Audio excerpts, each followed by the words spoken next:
এই কাবাবগুলো দেখতে যেমন সুন্দর হয়েছে, মাশাআল্লাহ খেতেও অনেক মজা হয়েছে। আমি একটা রিলস ভিডিও শেয়ার করেছিলাম, সেখানে আমার অনেক আপু এটার রেসিপিটা চেয়েছিলেন, তাই আজকে দিয়ে দিলাম। আসসালামু আলাইকুম, কেমন আছেন সবাই? আশা করি সবাই ভালো আছেন। 2 কাপ ডাল আমি ভিজিয়ে রেখেছিলাম বেশ কিছুক্ষণ। তারপর আমি এখানে দিয়ে দিলাম পেঁয়াজ, কাঁচামরিচ, সেই সাথে দিয়ে দিলাম একটু জিরা, আদা রসুন, সেই সাথে কাঁচামরিচ এবং শুকনা মরিচের গুঁড়া, ধনিয়া গুঁড়া দিয়ে আমি এখানে চিকেন দিয়ে আজকে এই কাবাবটা তৈরি করব। তাই চিকেনগুলোকেও দিয়ে দিচ্ছি। সব কিছু দেওয়ার পর আমি এখানে কিছু পরিমাণ পানি দিব। পানি দিয়ে আমি একটা হাঁড়িতে চুলায় বসিয়ে দিব।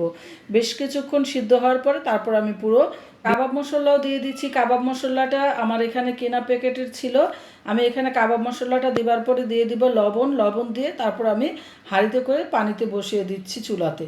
তারপর চুলাতে যখন বেশ কিছুক্ষণ সিদ্ধ হবে নামিয়ে নিব। নামানোর পর পুরো প্রসেসিংটা করে দেখাবো আজকে আপনাদের সাথে। কাবাব বানানোর এই রেসিপিটা ঘরে বানানোর পর থেকে আমার ছেলেমেয়েরা কিন্তু প্রায় আবদার করে আমাকে এখানে মাঝে মধ্যেই কাবাব বানাতে হয়, এবং বাচ্চাদের পছন্দের জন্য একটু তো কষ্ট করতেই হয়, তাই না? সিদ্ধ হওয়ার পরে আমি এখানে পাটায় পিষে নিচ্ছি। পাটায় পিষে এই কাবাবগুলো বানাতে বেশি ভালো লাগে, খেতেও মজা হয়, কারণ আমার কাছে মনে হয় এইভাবেই বেশি ভালো লাগে। কাবাবের জন্য আমি এখানে ডাল বাটা এবং সেই সাথে চিকেনগুলোকে একসাথে করে নিচ্ছি। তারপর এখানে দিয়ে দিব 2টা ডিম। 2টা ডিম দেওয়ার পরে আমি দিয়ে দিব এখানে ধনিয়া পাতা, পুদিনা পাতা।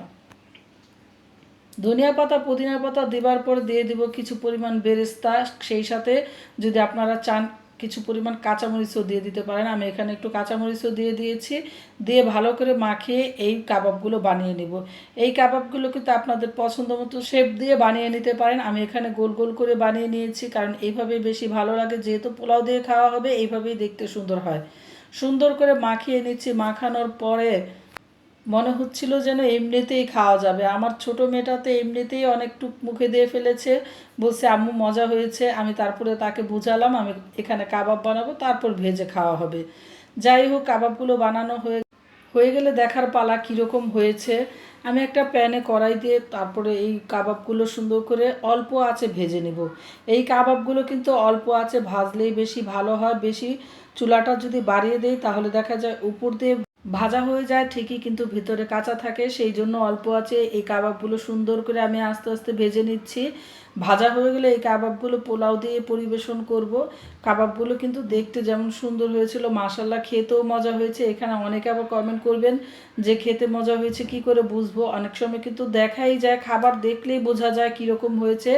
আশা করি আপনারা এই খাবারটা দেখেই বুঝতে পারছেন কাবাবগুলো কতটুকু সুন্দর হয়েছে। মাশাআল্লাহ খেতেও মজা হয়েছে। যাই হোক, কিছুটা ফ্রোজেন করে ফ্রিজে রেখে দিলাম, আর বাকিটা আমি ভেজে খাবারের জন্য পরিবেশন করে নিলাম। আশা করি আমার এই পুরো ভিডিওটি আপনারা সাথে ছিলেন। যারা সাথে ছিলেন সবাইকে অসংখ্য ধন্যবাদ। সবাই ভালো থাকবেন। আল্লাহ হাফেজ।